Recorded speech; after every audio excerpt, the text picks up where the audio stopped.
Here one may wonder why, in a situation of blatant violation of human rights by neo-Nazi military forces and paramilitary apparatuses against the Russian-speaking population of the independent republics, the international community feels obliged to consider the intervention of the Russian Federation worthy of condemnation and indeed to blame Putin for the violence. MSGR, Carlo Maria Viganò. The message from Moscow was direct and unequivocal. The Russian Federation would resort to full-scale war if the rights of Russians and Russian speakers in Ukraine continued to be threatened. No evidence of such rights actually being threatened was ever provided. Michelo Wynnnykyj. I fear that Monseigneur Viganò, otherwise insightful, has fallen into error.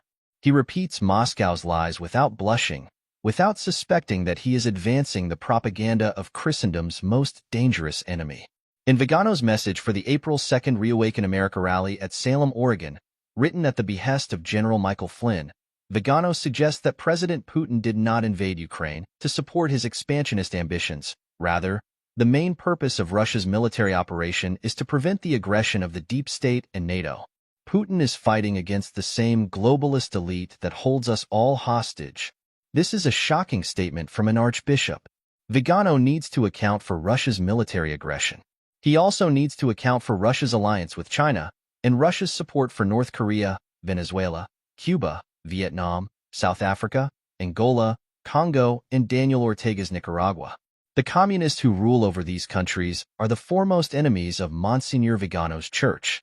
From a practical perspective, in terms of American right-wing politics, Monseigneur Viganò has fallen in with a very bad man.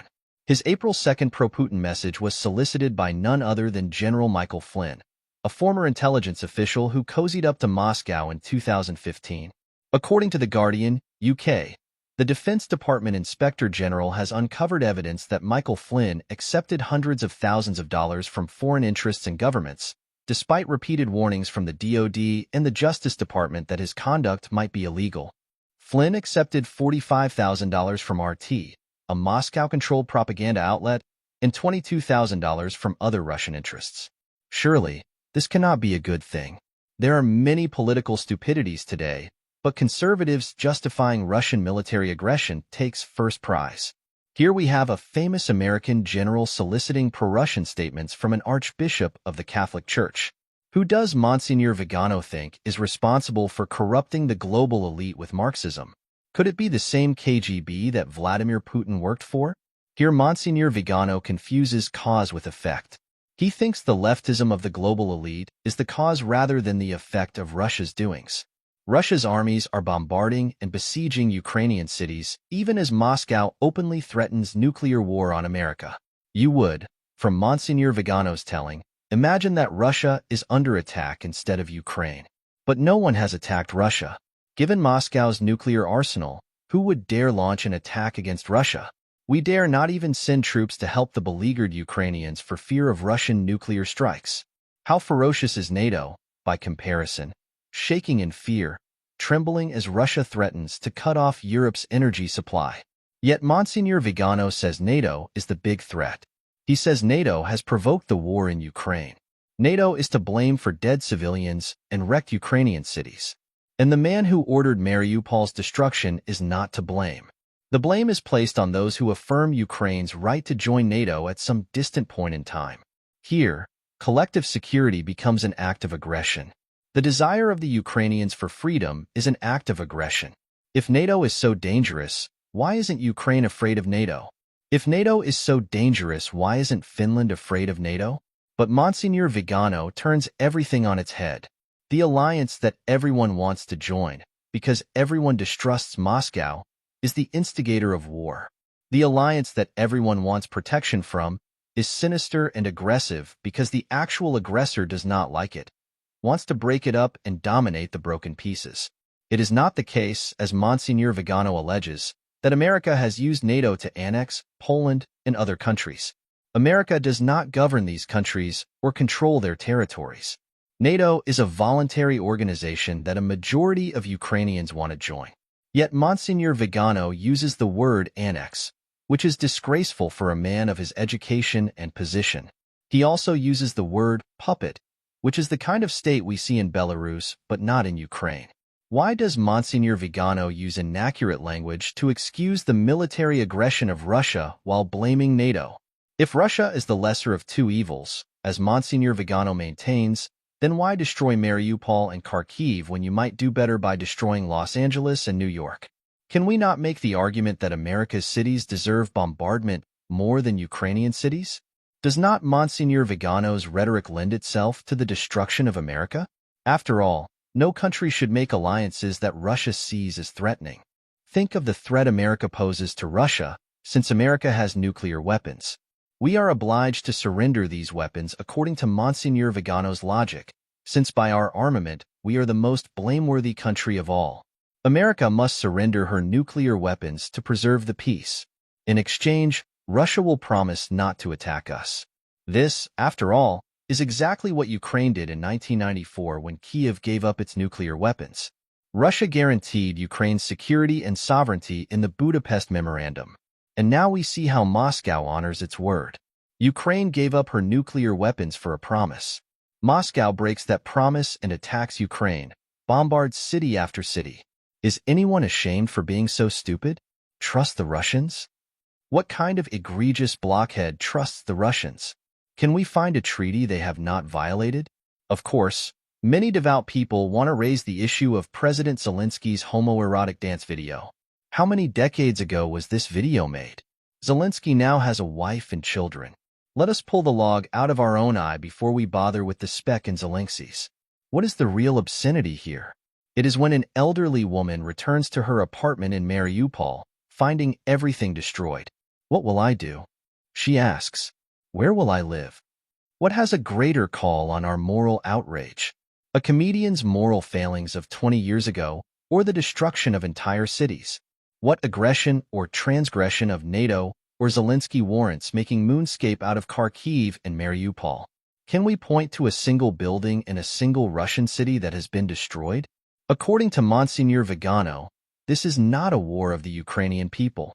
It is not the Ukrainian people who are persecuting their Russian brothers, but a puppet government supported by neo-Nazi military militias. A corrupt government, desired by the globalist cabal, which today finds itself with a cocaine-addicted president, a former actor and dancer who hides billions in tax havens while the Ukrainian population is among the poorest in Europe. Let us answer these charges, point by point. Professor Mikhailo Wynykyj, from Kyiv, says the war is being fought by and for Ukrainian people. I want to be able to raise my kids freely, Wynykyj told American journalists. My wife and I value that freedom. We want to be Ukrainians. We don't want to be Russians. As for Ukraine being governed by a puppet government, President Zelensky was elected in a free and fair election. For that matter, Zelensky is not Ukraine's head of government, but Ukraine's head of state. The distinction will be lost on some readers, but the actual government of Ukraine is led by Prime Minister Denis Shmyhal, an accountant. Furthermore, if Zelensky is evil for having a net worth of $1.5 million, then what shall we say of Putin, who is said to be the richest man on earth, with a net worth of $200 billion? As for the Ukrainian president's background in acting, I have never heard it was a crime to be an actor or dancer, though Putin is famously associated with 33 assassinations and many poisonings, including the near-fatal poisoning of Ukrainian President Viktor Yushchenko and Russian opposition leader Alexei Navalny, who once characterized Putin's political party as the party of crooks and thieves. Furthermore, whatever Nazis exist in Ukraine, they are not representative of the Ukrainian army or government. As one researcher explained, no more than 13 out of 423 members of parliament in the first post-Euromaidan Rada were ultranationalists. And the volunteers who have signed up for irregular military unit did not pay much attention to these formations' ideological background and to the political views of their leaders. I am afraid that Monseigneur Viganò has offered us an absurd picture of Ukraine. On the one hand, the country's president is a Jew. On the other hand, the regime is supported by Nazis.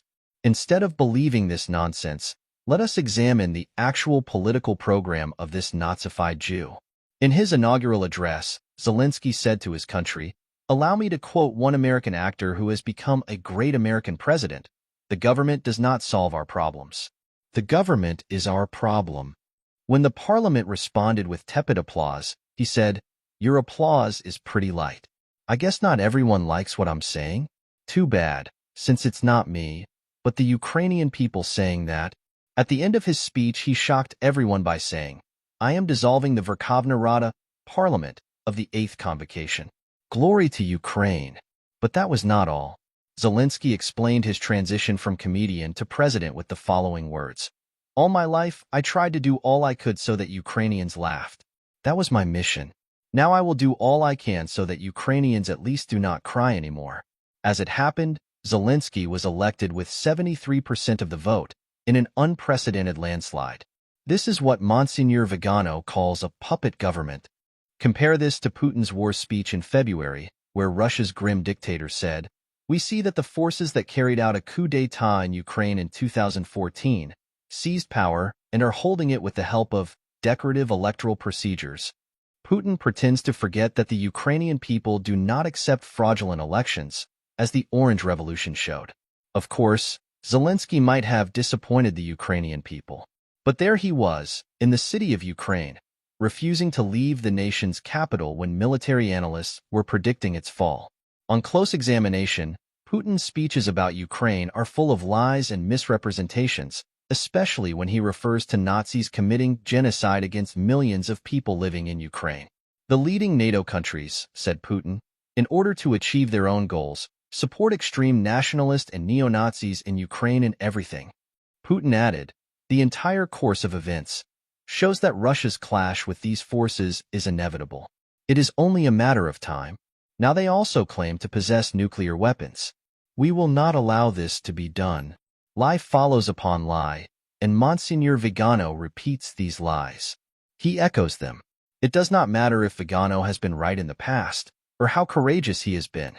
He cancels his own moral authority by advancing the claims of a Russian dictator. Once that authority is lost, once he has hitched his cause to an evil man, nothing remains.